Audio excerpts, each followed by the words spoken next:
Hello কৃষক বন্ধুরা, কেমন আছেন? আশা করি অনেক ভালো আছেন। তো আজকে আমরা নিশান ভাইয়ের জমি চলে এসেছি। জমির কন্ডিশন খুবই খারাপ। তার জন্য নিশান ভাই আমাকে বললো যে জমির পরিস্থিতি এরকম হয়েছে, এখন আমার কি করণীয়। তো জমি পরীক্ষা করতে চলে এসেছি আমরা, এবং নিশান ভাই আপনাদেরকে কিছু বলবে কি কি করেছিল, কি হয়েছে। তো চলো নিশান ভাইয়ের মুখ থেকে শুনে নি। বলেন নিশান ভাই। বলছি এই জমিতে আমার ভুট্টা চাষ করেছি। ভুট্টা চাষের পর ভুট্টা চাষ বলতে রবি সিজনের ভুট্টা? হ্যাঁ, ভুট্টা চাষের পর ২-৩ মাস মতো ফাঁকা ছিল হ্যাঁ। জমি। তারপরে চাষ করে আমি ধান রোপণ করেছি। হুম। ধান রোপণ করার সময় আমি ডিএপি সার প্রয়োগ করি। হুম। ডিএপি সার প্রয়োগ করার পর ১৮ কতটা থেকে জমি এটা? ২৫ কাঠা জমি। 25 কাঠায় কতটা ডিএপি দিয়েছিলেন? ২৫ কেজি 25 কাঠা কিলো। কেজি হারে। হ্যাঁ, তারপর? তারপরে ১৮-১৯ দিন পর হ্যাঁ। আমি মিশ্র সার ইউজ করেছি। ইউরিয়া, অ্যামোনিয়া হ্যাঁ।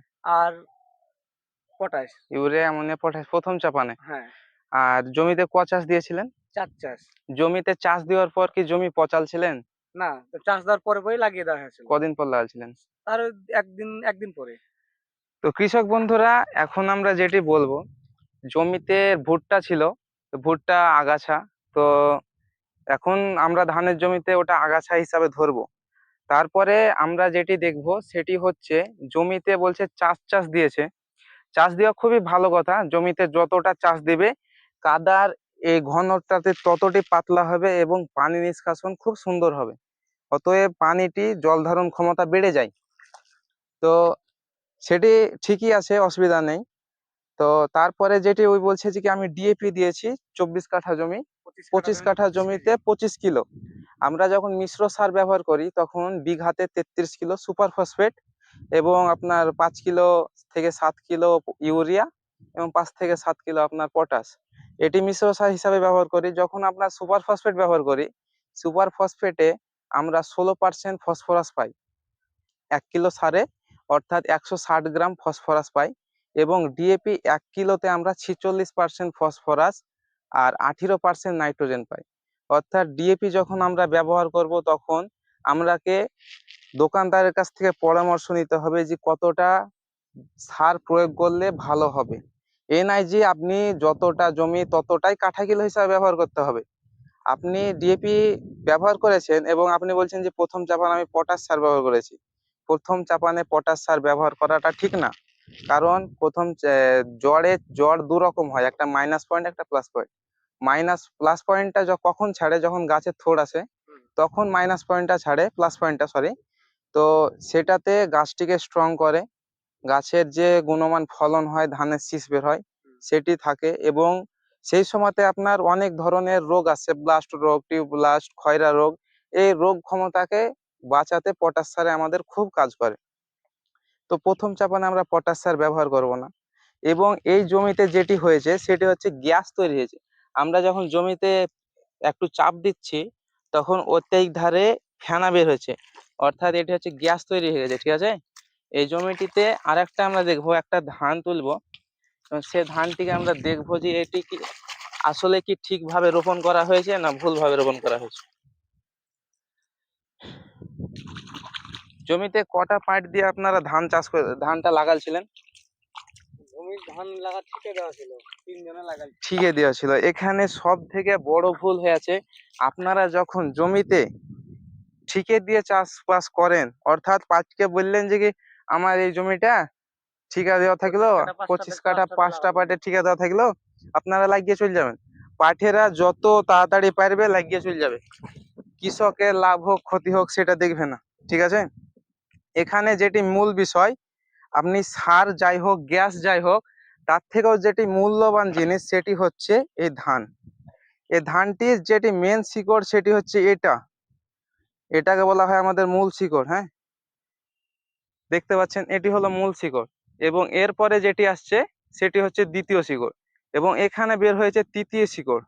এরপরেও শিকড় বের হতে পারে, এখানে যেরকম হালকা পরিমাণে শিকড় বের হতে লেগেছে। আপনার খাবার সঞ্চয় করবে এই শিকড়ে। এই শিকড়ে যদি খাবার সঞ্চয় করে, তাহলে আপনার গাছটি প্রথম স্টেজ থেকে খাবার তৈরি করবে। এবং এখানে দ্বিতীয় শিকড় বেরোয় না। ধান যখন আপনি লাগাবেন তখন প্রথম শিকড়ই বেরোবে, দ্বিতীয় শিকড় বেরোবে না। তাহলে আপনার ধানটি রোপণ করার সময় আপনাকে জাস্ট এরম ভাবে রোপণ করতে হবে। ঠিক আছে, আপনার পাঁঠি কি করে আছে, এটিকে নিয়েছে এনভাবে পুঁতে দিয়েছে, এটিকে নিয়েছে এনভাবে পুঁতে দিয়েছে, মানে যতটা পেরেছে ঢুকিয়ে দিয়েছে। এটি সম্পূর্ণ পাঠের দোষ। আপনার যখন এ ধানটিতে দেখেন এখানে একটা শিকড়, এখানে একটা শিকড়, এখানে একটা শিকড়, আপনার গাছে যখন এই শিকড় হানে পর্যাপ্ত পরিমাণে এই শিকড় হানে যখন ছাড়তে থাকবে কিনা, তখন পাশ কাঠি ধানের গ্লেজ, ধানে এক পাতা তৈরি করবে, ক্লোরোফিল তৈরি করবে। আপনার জমি দেখেন পুরো হলুদ হয়ে গেছে। আপনার জমিতে তো শিকড়ই ছাড়তে থাকছে, এখানে শিকড় ছাড়ছে, এখানে শিকড় ছাড়ছে, এখানে শিকড় ছাড়ছে। তাহলে একটা গাছে যদি শিকড় যদি ছাড়তে থাকে, তাহলে আপনার গাছ কিভাবে খাড়া হয়ে উঠতে পারবে? ঠিক বলছি না ভুল বলছি? তাহলে আপনার জমিতে যখন পাঠেরা ভুল করেছে, আপনি বলেছেন যে আমার জমিতে ঠিকা দেওয়া থাকলো, আপনি লাগিয়ে দেন, তা আপনার লাগিয়ে দিলেন। ওই একটা পাশে একটা ধানের জমি আছে, ওটি সবুজ দেখাচ্ছে, ওই ধানের জমিটির বয়স কতদিন হলো? একদিন আগে লাগানো। একদিন আগে, অর্থাৎ খুব বেশি পার্থক্য হবে না, কারণ এটি ওই এখন বয়স কতদিন হলো এটির বয়স?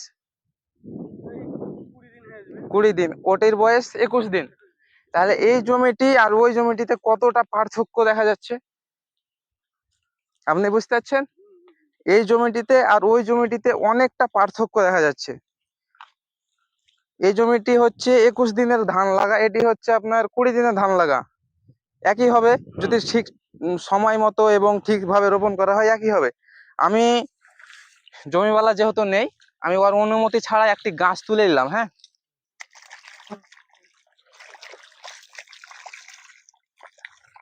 এটি হচ্ছে অন্য লোকের জমির ধান।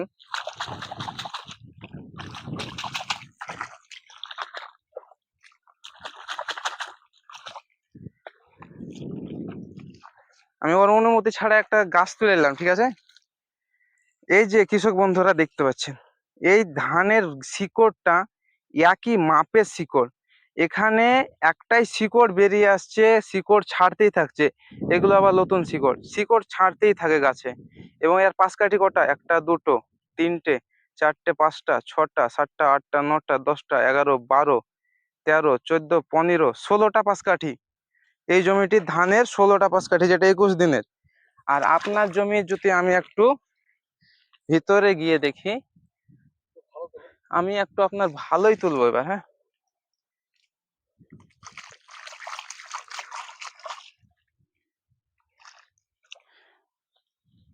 এটি দেখেন, এই দেখেন দেখেন, এটি আপনি এক হাতে নেন, এটি আপনি এক হাতে নেন, পার্থক্য কি বুঝতে পারছেন? চারটে, পাঁচ, চারটে, যেটা চারটে লাগাইছে চারটে আছে। চারটে আছে, ওটা আলাদা। এখানে দেখুন, এটা হচ্ছে প্রথম শিকড়, ঠিক আছে? বেশি চাপার কারণে যতটা আপনি ধানের চারাটাকে প্রেস করেছেন, যতটা মাটির গভীরতাতে ভরেছেন, এখানে একটি শিকড় আছে, ঠিক আছে? এখানে একটি শিকড় আছে, এখানে একটি শিকড় আছে, এখানেও শিকড় বেরাবে না, আর কোনো কথা নেই, এখানেও বেরাবে, যেহেতু মাটির নিচে আছে। এগুলো হচ্ছে আলাদা জিনিসের, মানে এর শিকড়ের ক্ষমতা বেশি। আপনার যতক্ষণ না এই শিকড় ছাড়বে, ততক্ষণ আপনার জমিতে এরকমই ধান থাকবে। তাহলে আপনি এখন কি করবেন? আপনি এখন করতে পারেন, আপনার ধান ঠিক করা একটু মুশকিল আছে, জমিটিকে আপনাকে ঘেটে দিতে হবে। চাষ দিয়েছেন কিনা, আর জমিতে অত্যাধিক আপনার আগাছা ছিল, খড় টর ছিল, তো এরকম ফেনা বের হচ্ছে, জমিতে গ্যাস আছে। হ্যাঁ, সেই গ্যাসটিকে আপনাকে দমন করতে হবে, ওর জন্য আপনাকে এরকম করে খিচে দিতে হবে, জমিতে এরকম ভাবে হেঁটে খিচে দিতে হবে, তাহলে গ্যাসটা বেরিয়ে যাবে, ঠিক আছে? এরপরে আপনাকে হিউমিক অ্যাসিড দিতে হবে। হিউমিক অ্যাসিডের কাজ হচ্ছে অত্যাধিক পরিমাণে জ্বর তৈরি করা।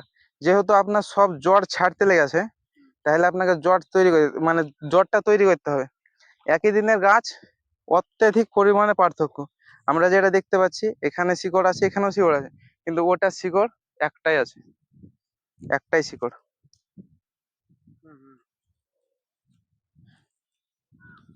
আর আপনার এই শিকড়টা আবার 3 গিটেও চলে যাবে, যতটা জমির নিচে আছে। আপনি ওদিকটা লক্ষ্য করবেন, ওদিক আরো লাল হয়ে আছে। তাহলে মানে এটা হয়ে আছে আপনার বেশি ধানটিকে পুঁতার জন্য, বেশি ধানটি পুঁতে দিয়েছে কিনা। ওই কাজটা আমরা, ওটা পাঠের কাজ। হ্যাঁ, পাঠের কাজ, এবার পাঠ খেয়ে দিয়ে তো আপনাকে মেনটেন করি। তো কৃষক বন্ধুরা, এটির আপনারা প্রতিকার কিভাবে করবেন? তো এটির প্রতিকার করার জন্য আপনারাকে হিউমিক অ্যাসিড, যেটি একটি উপাদান থাকে 98%, আর আরেকটি পাওয়া যায় হিউমিসল, যেটি আপনার হিউমিক অ্যাসিড আর ফিউমিক অ্যাসিড এ দুটো মিশ্রণ উপাদানটি থাকে। তো এটি আপনারা প্রতি লিটার জলে আপনারা 3 ml করে দিবেন, ঠিক আছে। আর তারপর এর সঙ্গে আপনার ট্রাইসাইকোনোজল 75% WP ভাবে পাওয়া যায়, যেটি বাজারে সেভিক নামে পাওয়া যায়।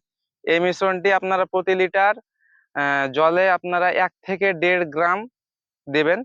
তো এটি মারলে পরে ধানের চেহারাটা একটু ফুটে উঠবে, এবং তারপর আপনাকে সারের সঙ্গে না মাইক্রোরাইজার দিতে হবে, যাতে জড়ের ক্ষমতাটা একটু বৃদ্ধি পায় এবং জড়ের সঞ্চালন ক্ষমতাটি বাড়ে। তো এটাই ছিল আজকের ভিডিও। ধন্যবাদ, সবাই যেন ভালো থাকুন।